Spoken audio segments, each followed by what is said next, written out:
Jadi banyak di kitab Qalyubi, sarahnya Mahalli, jika ada seorang muslim yang hidup di negara orang kafir, dia nyaman, tidak dapat teror, itu nggak boleh lagi pindah ke negara Islam yang sehat. Karena takutnya li Allah yastau lial kafir tilkal buka, supaya bumi itu tidak dikuasai orang kafir.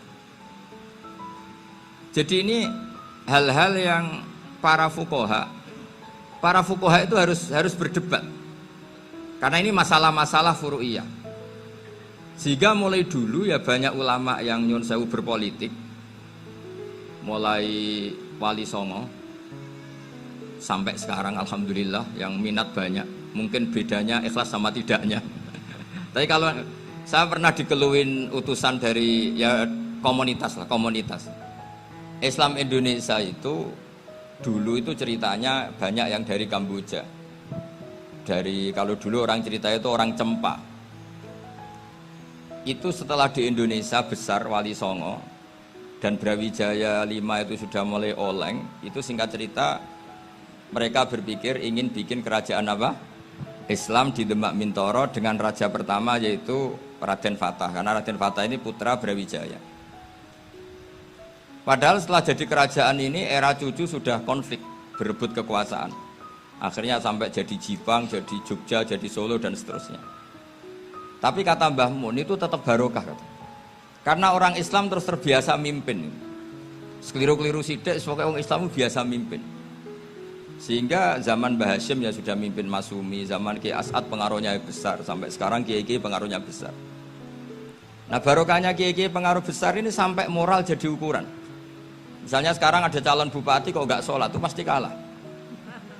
Jadi sholat itu jadi tolok ukur untuk calon apa?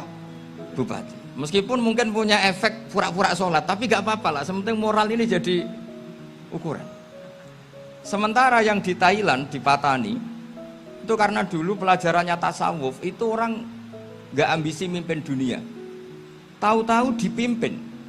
Dan akhirnya nyuwun sewu ya saage Islam-Islam yang dulu terlalu tasawuf, karena gak punya pengalaman memimpin, akhirnya lazimnya konsekuensinya hanya dipimpin. Tapi Islam Indonesia beda.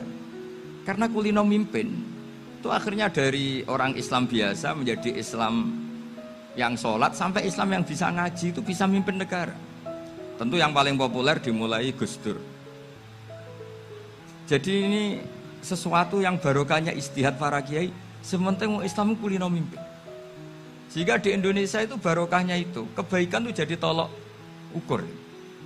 Ada orang kok terkenal koruptor atau terkenal nyuwun sewu selingkuh atau terkenal apa itu pasti tidak jadi. Karena moral itu menjadi tolok ukur. Dan itu adalah politik para kiai. Jadi ini saya cerita dan itu negara juga akhirnya untung karena seleksi agama sama negara itu sama-sama kiai ya bilang negara harus dipimpin orang soleh, negara juga bilang seperti itu.